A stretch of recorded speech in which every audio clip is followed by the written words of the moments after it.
নে বলা হয়েছে যখন কোনো কাফের ইসলাম ধর্ম গ্রহণ করে, ইসলাম ধর্ম গ্রহণ করার পরে আল ইসলাম ও নূরুন ওয়াল কুফরে বাতিলুন, আল ইসলাম ও নূরুন ওয়াল কুফরে জুলমাত। ইসলাম হলো নূর, আলো, যেটার কারণে তারা আলোকিত হয়।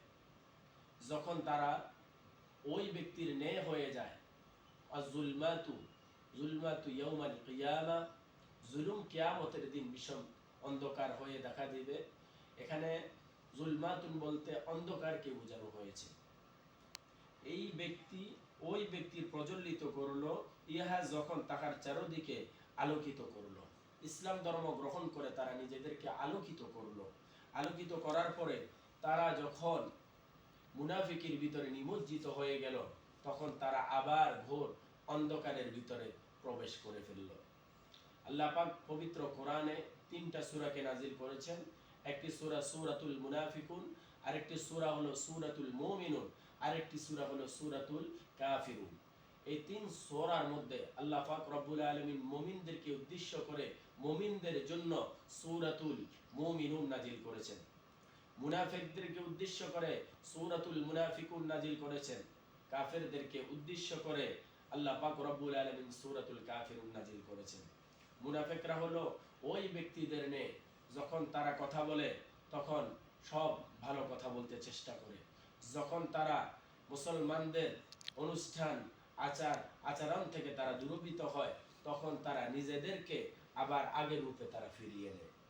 রাসূল আকরাম সাল্লাল্লাহু আলাইহি ওয়াসাল্লাম ফরমান, ইন্নাল মুনাফিকিনা ফিদ দারকিল আসফালি মিনান নার।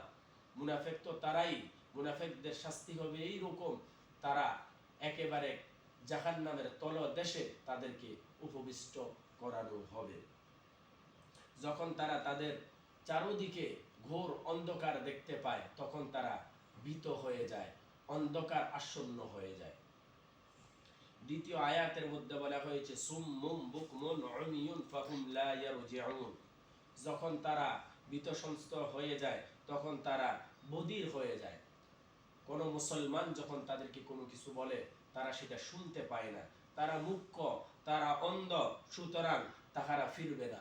রাসূল আকরাম সাল্লাল্লাহু আলাইহি ওয়াসাল্লাম মুসলমানদেরকে জানিয়ে দিলেন, যখন মুনাফিকরা তাদের অন্তরের মধ্যে মুনাফিকি নিয়ে থাকে, তখন তারা বধির হয়ে যায়। যখন কোনো মুসলমান কোরআনের আয়াত তাদের কান দিয়ে পৌঁছে না, তারা মূর্খ হয়ে যায়, তারা অন্ধ হয়ে যায়। কোরআনের আয়াতের আইনগুলি, কোরআনের আইনগুলি, রসুলের শিক্ষাগুলি তারা দেখতে পায় না, এই জন্য তাদেরকে অন্ধ বলা হয়েছে। সুতরাং তারা ফিরিবে না। কারণ হলো মুনাফিকদেরকে আল্লাহ পাক রব্বুল আলামিন কখনোই ক্ষমা করবেন না, তাদেরকে ফিরার কোনো সম্ভাবনাই নেই। 19 নম্বর আয়াতের মধ্যে বলা হয়েছে, আও কাসাইয়িবিন মিনাস সামাই ফীহি যুলুমাতুন ওয়া রা'দুন ওয়া বারক। কিংবা যেমন আকাশের বর্ষণমুখর ঘন ঘন মেঘ তাহাদের রাখিয়াছে ঘোর অন্ধকার। যেমন আকাশের মধ্যে ঘন কালো মেঘ ধারণ করলে আমরা যেমন ভয় পাই, যখন মুনাফিকদের সামনে কোরআনের আয়াতগুলিকে বলা হয়, কোরআনের আয়াতগুলি প্রচার করা হয়, তখন তাহাদের সামনে এই ঘন মেঘের মতো এটাকে অন্ধকার তখন তারা দেখা দেয়। যখন তাদের চারদিকে অন্ধকার দেখা দেয়, তখন তাদের আলো চলে গেলে যেমনি ভাবে অন্ধকার হয়ে যায়, মুনাফিকরা আলো চলে যাওয়ার মতো করে নিজেদেরকে অন্ধকার আচ্ছন্নতার মধ্যে ডেকে রাখে। রাসূল আকরাম সাল্লাল্লাহু আলাইহি ওয়াসাল্লাম শেষে জানিয়ে দিলেন, ফি আযানিহিম মিনাস সাওয়াইকি হাদারাল মাউত ওয়াল্লাহু মুহীতুম বিল কাফিরিন। বজ্রধ্বনিতে মৃত্যুর ভয়ে তারা তাহাদের কর্ণে আঙ্গুলি প্রবেশ করায়। যখন এই ধরনের বড় বড় বজ্রের আওয়াজ পায়, তখন তারা নিজেদের মৃত্যুর কথা তখন তারা চিন্তা করে। যখন সমাজের মধ্যে কোনো প্রকারের বড় আওয়াজে কোনো মুসলমান কথা বলে, তখন মুনাফিকরা ভয়ে সন্ত্রস্ত হয়ে যায়, ভয়ে নিজেদেরকে কাঁপানো আরম্ভ করে। এই জন্য রাসূল আকরাম সাল্লাল্লাহু আলাইহি ওয়াসাল্লাম মুনাফিকদেরকে জানিয়ে দিলেন, ওয়াল্লাহু মুহীতুম বিল কাফিরিন।